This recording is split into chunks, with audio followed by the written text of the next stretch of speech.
ब्रह्ममुकटे परब्रह्ममुकटे ब्रह्ममुकटे परब्रह्ममुकटे तंदनानागी तंदनाना गुरे तंदनाना बळ तंदनाना बळ तंदनाना बळ तंदनाना ब्रह्ममुकटे परब्रह्ममुकटे परब्रह्ममुकटे परब्रह्ममुकटे तंदनानागी तंदनाना गुरे तंदनाना बळ तंदनाना बळ तंदनाना बळ तंदनाना ब्रह्ममुकटे परब्रह्ममुकटे परब्रह्ममुकटे परब्रह्ममुकटे तंदनानागी तंदनाना गुरे तंदनाना बळ तंदनाना बळ तंदनाना.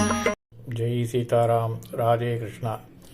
அன்பு நண்பர்களே, உங்கள் அனைவரையும் எனது தெய்வீக பயணம் யூடியூப் சேனல் சார்பாக அன்புடன் அழைக்கின்றேன். நாம் தற்போது தமிழ்நாட்டில் உள்ள திருக்கோயில்களை தரிசனம் செய்து வருகின்றோம். அந்த வகையில் இன்று நாம் காண இருக்கக்கூடிய ஒரு திருக்கோயில் அற்புதமான அம்மன் கோயிலாகும் மற்றும் ஈஸ்வரன் கோயிலாகும். தேவார பாடல் பெற்ற ராஜராஜ சோழன் கல்வெட்டு உள்ள விழுப்புரம் மாவட்ட வானூர் வட்டம் திருவக்கரை அருள்மிகு சந்திரமௌலீஸ்வரர் கோயிலில் 7 நிலை ராஜகோபுரம் பிரதானமாக அமைந்திருக்கின்றது. ராஜகோபுரத்தை அடுத்து உட்பகுதியில் இடப்பக்கமாக அருள் தரும் பக்ரகாளி அம்மன் சன்னதி இருக்கின்றது. காளி சன்னதியின் எதிரில் மேற்கு நோக்கிய நிலையில் ஆத்மலிங்கம் சன்னதி, காளி சன்னதியின் இடதுபுறம் கிளிகோபுரம், முன்புறத்தில் திருநந்தி, அதற்கு வலப்புறமாக திருக்கல்யாண மண்டபம் அமைந்திருக்கின்றது. நடுகோபுரத்தினை தாண்டி உள்ளே கருவறையில் மூலவலிங்கம் 5 or 4 முகம் இல்லாமல் மாறுபட்டு மும்முகலிங்கமாக காட்சி அருள்கின்றார். முன்மண்டபத்தில் இருபுறத்தில் 10 அடி உயரத்தில் 2 சோழர்கால துவாரபாலகர்கள் உள்ளார்கள். மூலவர் பெயர் திருப்பெயர் சந்திரசேகரேஸ்வரர், சந்திரமௌலீஸ்வரர், சந்திரனை முடியில் சூடியிருப்பவர் என்பது இதன் பொருளாகும்.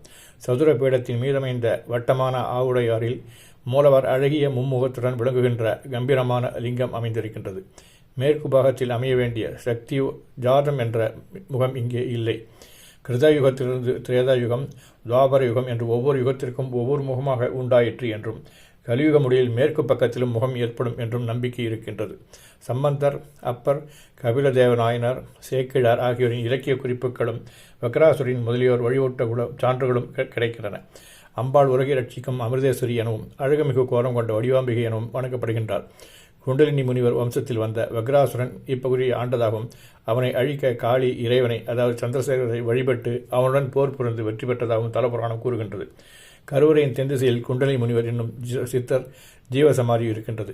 குண்டலினி மாமுனிவர் சமாதி மீது சிவலிங்கம் நிறுவப்பட்டு இருக்கின்றது. வக்ராசுரனுடைய தாத்தாவாக குண்டலினி முனிவர் குறிப்பிடப்படுகின்றார்.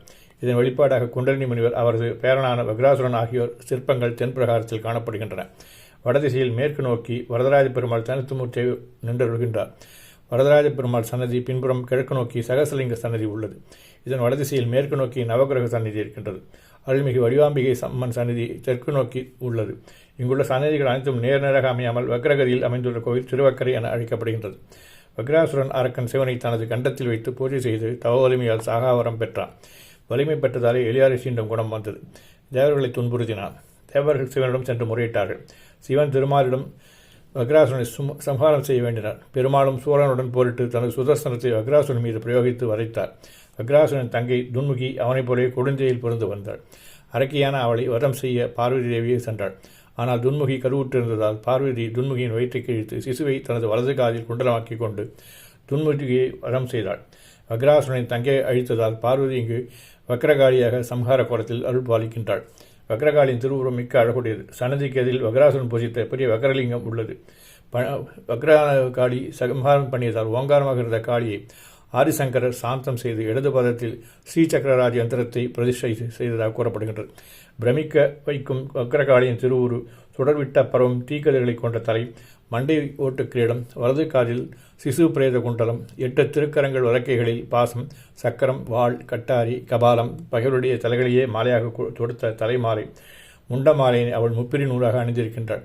இந்த சன்னதியை வலம் வர நினைப்பவர்கள் ராகு கேது கிரகங்களுக்கு அதிதேவதை காளி என்பதால் வலப்பக்கமாக 5 முறையும் இடப்பக்கமாக 4 முறையும் வலம் வந்து தொழ வேண்டும்.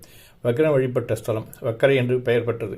வல் பிளஸ் கரை, வலியுடைய கரையுடைய இடமாதலால் சங்கராபரணி நதியின் கரையாக அமைந்தாலும் வர்க்கரை வக்கரை என மருவி திரு அடைமொழி சேர்ந்து திருவக்கரை ஆயிற்று. ஸ்தலமரும் வில்வமும் தீர்த்தமாக பிரம்ம தீர்த்தம், சந்திர தீர்த்தம், சூரிய தீர்த்தம் குறிப்பிடப்படுகின்றது. வராக நதி எனப்படும் சங்கராபரணி ஆற்றின் கரையில் பெரிய ராஜகோபுரத்துடன் கோயில் அமைந்திருக்கின்றது. மரங்கள் கல்லாக மாறியிருக்கும் என்றுடையது. இவ்வூர் பல்லாயிரக்கணக்கான ஆண்டுகளுக்கு பூமியில் வாழ்ந்த மரங்கள் அவற்றின் பட்டைகள் கிளைகள் கூடிய அதே தோற்றத்தோடு இன்றும் கல்லாக கல்மரங்களாக மாறி காட்சியளிக்கின்றன.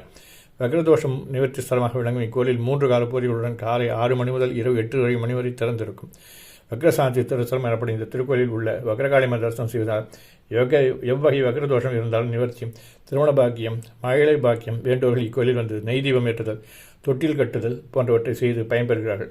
தொடர்ந்து 3 பொருளில் இரவில் ஜோதி தரிசனம் காண நினைத்த காரியங்கள் முடிவடைகின்றன. இந்த கோயில் பௌர்ணமி இரவு 12 மணிக்கு ஜோதி தரிசனம், அமாவாசை தினத்தன்று பகல் 12 மணிக்கு ஜோதி தரிசனம் நடைபெறும். சிவன் கோயிலாக இருந்தாலும் காளியும் கூடிக்கொண்டிருப்பதால் இந்த ஸ்தலம் சக்தி ஸ்தலங்களில் ஒன்றாகவும் புகழ்பெற்று திகழ்கின்றது. மன நிம்மதி வேண்டி, கிரகதோஷங்கள் நீங்கி, காரியத்தடைகள் நீங்கி, சுபிட்சம் உண்டாக, பூர்வஜன்ம பாவங்கள் விலக, புத்திரதோஷங்கள் விலக, காரியத்தடைகள் நீங்க அருள்பாலிக்கும் சிவபெருமானை பிரார்த்திக்கிறார்கள். வக்ரகாளியம்மன், சந்திரமௌலீஸ்வரர், சனி பகவான் சன்னதிகள் வெவ்வேறு திசைகளில் நோக்கிவாறு வக்ரமாக உள்ளன. விழுப்புரம் மாவட்டம் திண்டிவனத்திலிருந்து மயிலம் வழியாக பாண்டிச்சேரி செல்லும் பேருந்து வழியில் பெரும்பாக்கம் என்னிடத்திலிருந்து 7 கிலோமீட்டர் தூரத்தில் திருவக்கரை அமைந்திருக்கின்றது. வாருங்கள் நண்பர்களே, இந்த திருக்கோயிலை தாங்களும் தரிசனம் செய்து நன்மை பெறுவீர்களாக. நன்றி, வணக்கம். ஜெகஜனனி சுகபாணி கல்யாணி, ஜெகஜனனி சுகபாணி கல்யாணி, ஜெகஜனனி ஜெகஜனனி ஜெகஜனனி, சுகஸ்வரூபிணி மதுரவாணி, சுகஸ்வரூபிணி மதுரவாணி, சுகஸ்வரூபிணி மதுரவாணி, சுகநாதர்மனம் மகிழுமினாட்சி, சுகநாதர்மனம் மகிழுமினாட்சி, ஜெகஜனனி சுகபாணி கல்யாணி, பாண்டியகுமாரி பவானி அம்பா சிவ பஞ்சமி பரமேஸ்வரி, வேணுவரம் தர இன்னும் மனோ இல்லையோ, வேணுவரம் தர இன்னும் மனோ இல்லையோ, வேத வேதாந்த நாதஸ்வரூபிணி,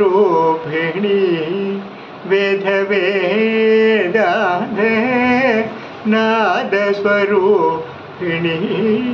ஜெகஜனனி சுகபாணி கல்யாணி, ஜெகஜனனி ஜெகஜனனி ஜெகஜனனி.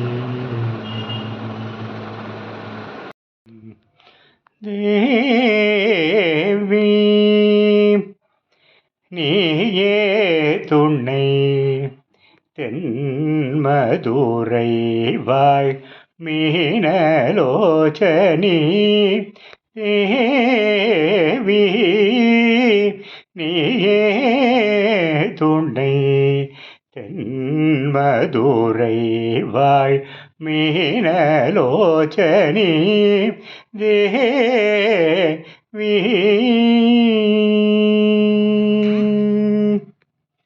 தேவாதி தேவன் சுந்தரேசன், தேவாதி தேவன் சுந்தரேசன், சித்தம் கவர் புவன சுந்தரியே, சித்தம் கவர் புவன சுந்தரியே, அம்பதேவி நீயே துணை, தென்மதுரை வாழ் மீனலோச்சனி, தேவி மலையத்வஜன் மாதவமே மலையத்வஜன் மாதவமே காஞ்சன மாலை புதல்வி மகராணி அலைமகள் கல்லைமகள் பணிகீர்வாணி அலைமகள் கல்லைமகள் பணிகீர்வாணி அமுதனைய எல்லாம் இனியமுத்தமிழ் வளததே நீயே துணை त्वत्प्रभु जीव प्रियमिच्छसि चेत् नरहरि पूजां कुरु सततम् प्रतिबिम्बालङ्कृति धृति कुशलो बिम्बालङ्कृति मातनुते चेतो भृङ्गभ्रमसि वृथा भवमरुभूमौ विरसायाम् ஸ்ரீயக்காந்தாய கல்யாண நிதியேர்த்தினாம் ஸ்ரீ வெங்கட நிவாசாய ஸ்ரீனிவாசாய மங்களம். அன்பு நண்பர்களே, இந்த தெய்வீக பயணம் யூடியூப் சேனலில் தாங்கள் என்னுடன் பயணித்து சில கோயில்களை தரிசனம் செய்திருக்கின்றீர்கள் என்று நான் நம்புகின்றேன்.